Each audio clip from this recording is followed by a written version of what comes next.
ఏ చూడవే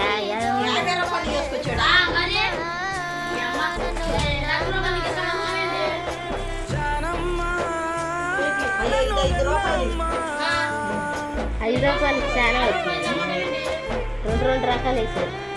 బాల్సా వేసారు, round balls వేసారు, బెంజర్ బాల్స్, కాజాలు 2 చెక్క. ఏం పెడతావు? ఏదో ఒకటి లడ్డు తేపోయావయ్యా. మరి గాజులు కూడా తెగాజాలు ఇది ఎట్టే మెతుకులు తినడానికి లేకున్నా కొండంత కష్టం పడ్డావే.